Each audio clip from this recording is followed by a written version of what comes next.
ইরানের সর্বোচ্চ ধর্মীয় নেতা মোস্তফা খামেনির সুনির্দিষ্ট অবস্থান শনাক্ত করতে মরিয়া হয়ে উঠেছে যুক্তরাষ্ট্র ও ইসরায়েলের গোয়েন্দা সংস্থা। তবে সিআইএ ও মোসাদের চোখ ফাঁকি দিতে একের পর এক নজিরবিহীন কৌশল নিচ্ছে তেহরান।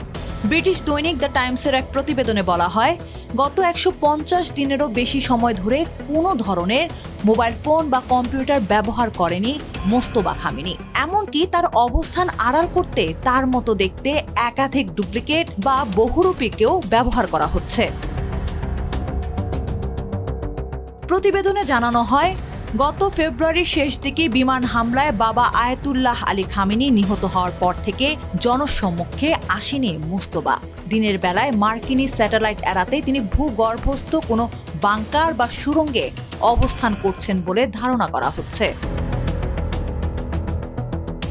এনএসএ ও ইসরায়েলের ইউনিট 8200 আগে ডিজিটাল ডিভাইস ও ট্রাফিক ক্যামেরা হ্যাক করে গোয়েন্দা তথ্য পেলেও মোস্তফার ক্ষেত্রে কোনো ডিজিটাল চিহ্নই পাওয়া যাচ্ছে না। ফলে ওসামা বিন লাদেনের মতো হাতে লেখা চিঠির বার্তা বাহকদের পিছু নিয়ে কিংবা হিউম্যান ইন্টেলিজেন্সের উপর পুরোপুরি নির্ভর করতে হচ্ছে মোসাদ ও সিআইএ-কে।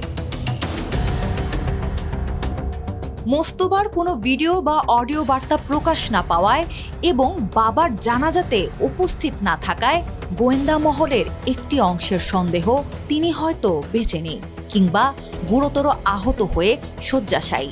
তবে ইরানের অবস্থানরত গুপ্তচর নেটওয়ার্ক কাজে লাগিয়ে মোস্তফার অবস্থান নিশ্চিত করার জোর চেষ্টা চালিয়ে যাচ্ছে মোসাদ ও সিআইএ।